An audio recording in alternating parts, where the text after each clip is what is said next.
दोस्तों स्वागत है आपका फिल्मी क्लास में, जहां हम डोंट ब्रीथ मूवी के बारे में बात करने जा रहे हैं। डोंट ब्रीथ मूवी एक अमेरिकन हॉरर थ्रिलर फिल्म है। यह फिल्म 2016 में रिलीज हुई थी और इस फिल्म को फेडे अल्वारेज ने डायरेक्ट किया है। IMDb पर इस फिल्म की रेटिंग 7.1 की है। तो आज इस वीडियो में मैं डोंट ब्रीथ मूवी की स्टोरी शॉर्ट में एक्सप्लेन करते हुए इस फिल्म के बारे में अपने कुछ ओपिनियन भी दूंगा। तो चलिए स्टार्ट करते हैं।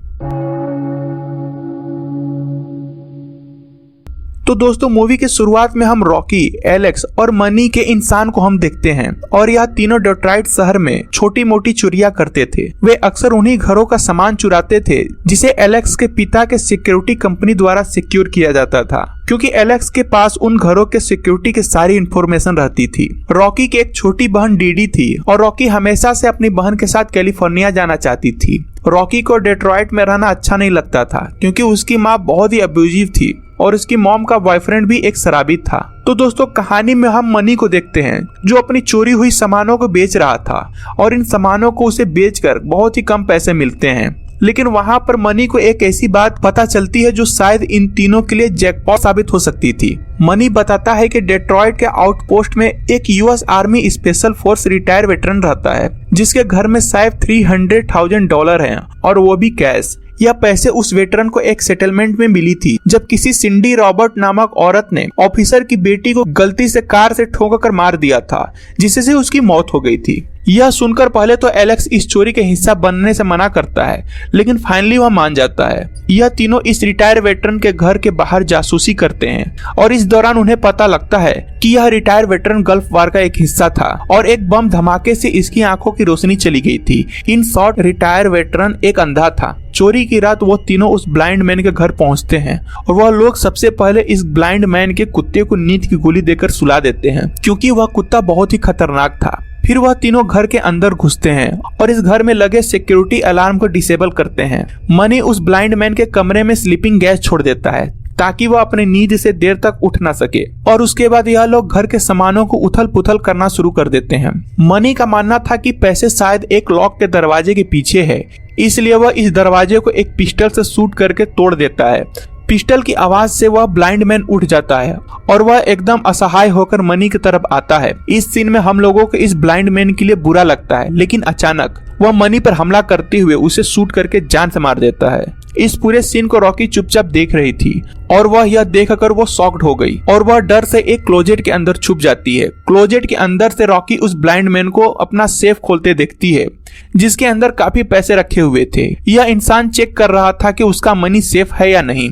ब्लाइंड मैन के जाने के बाद रॉकी और एलेक्स उस सेफ को खोलते हैं और सरप्राइजली उस सेफ के अंदर बहुत सारे पैसे थे। जी हाँ दोस्तों, रॉकी और एलेक्स उस पैसों को चुराते हैं और वह लोग वहां से भागने की सोचते हैं, लेकिन इस ब्लाइंड मैन को शक हो गया रहता है कि उसके घर में मनी के अलावा कुछ लोग और भी घुस गए हैं।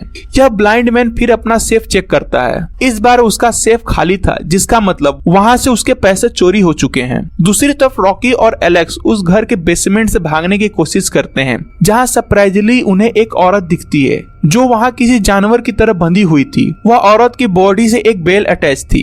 इस बेल की आवाज उस ब्लाइंड मैन को सुनाई देती है। यह औरत अपने पास में पड़ा एक न्यूज़पेपर कट आउट रॉकी को देती है और इस न्यूज़पेपर का कट आउट को पढ़कर हम सबको पता चलता है कि यह औरत और कोई नहीं बल्कि सिंडी रॉबर्ट थी। जी हाँ दोस्तों, सिंडी वही है जिसने उस ब्लाइंड मैन की बेटी को अपनी कार से एक्सीडेंट करके मार डाला था। अब रॉकी उस औरत को आजाद कर देता है। अब इससे पहले कि वह तीनों वहां से भाग पाते, यह ब्लाइंड मैन बेसमेंट के सीलर से आकर इन पर गोली चला देता है और यह गोली सीधा सिंडी को आकर लगती है, जिससे उसकी वहीं पर मौत हो जाती है। ब्लाइंड मैन को रियलाइज होता है कि उसने सिंडी को शूट कर दिया है और वह उसके डेड बॉडी को पकड़कर माय बेबी कहकर रोने लगता है। इस घटनाओं के दौरान एलेक्स और रॉकी वापस ऊपर की तरफ भागते हैं और ब्लाइंड मैन की घर की मेन स्विच ऑफ करके सारी लाइट बुझा देते हैं। एलेक्स किसी तरह इस ब्लाइंड मैन से बचते हुए रॉकी के साथ इधर उधर भागता है, लेकिन वह खतरनाक कुत्ता वहां आ गया रहता है। कुत्ते से बचने के लिए दोनों एक कमरे में छुपते हैं और एलेक्स खिड़की से बाहर कूद जाता है। वहां फिर इसका सामना उस ब्लाइंड मैन से होता है और हम व्यूवर्स को इस सीन में ऐसा लगता है कि यह ब्लाइंड मैन ने एलेक्स के सर पर किसी ब्लेड से हमला कर मार डाला है।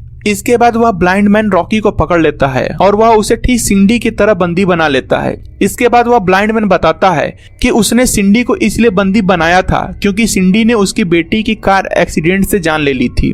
ब्लाइंड मैन को फिर एक बच्चा चाहिए था, इसलिए उसने सिंडी के अंदर अपना सीमेन इंजेक्ट किया था ताकि सिंडी प्रेग्नेंट हो जाए। सिंडी प्रेग्नेंट भी हो चुकी थी, लेकिन आज इन चोरों के आने की वजह से सिंडी गलती से मारी गई और अब रॉकी उस ब्लाइंड मैन को अब उसका बच्चा देगी। वह ब्लाइंड मैन एक रेपिस्ट नहीं था, लेकिन वो अपना सीमेन रॉकी के अंदर काइंड ऑफ इंजेक्ट करने वाला था। लेकिन तभी वहां पर एलेक्स आ जाता है और उस ब्लाइंड मैन पर हमला करके उसे बंदी बना लेता है। एलेक्स अब तक जिंदा था और वह फौरन रॉकी के साथ वहां से भागने की सोचता है, लेकिन यह ब्लाइंड मैन किसी तरह खुद को आजाद करके एलेक्स को शूट कर देता है, जिससे उसकी वहीं पर मौत हो जाती है। रॉकी उस घर के बाहर भागती है, लेकिन उसके पीछे उस ब्लाइंड मैन का कुत्ता पड़ जाता है। रॉकी किसी तरह उस कुत्ते को अपने कार में लॉक करती है, लेकिन तब तक वहां पर ब्लाइंड मैन आकर रॉकी को पकड़कर फिर से अपने घर में ले आता है। रॉकी के पास कोई चारा ना बचते हुए उस ब्लाइंड मैन के घर के सारे सिक्योरिटी अलार्म को चला देती है, ताकि उस अलार्म की आवाज से ब्लाइंड मैन रॉकी की मूवमेंट को फॉलो नहीं कर पाए। फिर रॉकी उस ब्लाइंड मैन पर हमला करके उसे बेसमेंट में गिरा देती है और फिर पुलिस के आने से पहले पैसे लेकर वहां से भाग जाती है। मूवी के नेक्स्ट सीन में हम देखते हैं कि रॉकी और उसकी छोटी बहन डीडी एयरपोर्ट पर प्लेन का इंतजार करते हैं ताकि वह कैलिफोर्निया जा सके। तभी वहां स्टेशन पर लगी टीवी पर उस ब्लाइंड मैन के घर में हुई चोरी का न्यूज आ रही थी और ब्लाइंड मैन ने स्टेटमेंट दिया कि उसके घर में सिर्फ 2 ही लोग आए थे, मनी और एलेक्स, जिसे वह ब्लाइंड मैन सेल्फ डिफेंस में मार डाला। ब्लाइंड मैन का यह कहना था कि उसके घर में कोई चोरी नहीं हुई है और वह रॉकी का जिक्र भी नहीं करता है और यह मूवी यहीं पर खत्म हो जाती है। तो दोस्तों, यह थी डोंट ब्रीथ मूवी की कहानी। आपको यह कहानी कैसी लगी कमेंट में जरूर बताएं और इस चैनल पर नए हैं तो चैनल को सब्सक्राइब कर हमें सपोर्ट करें।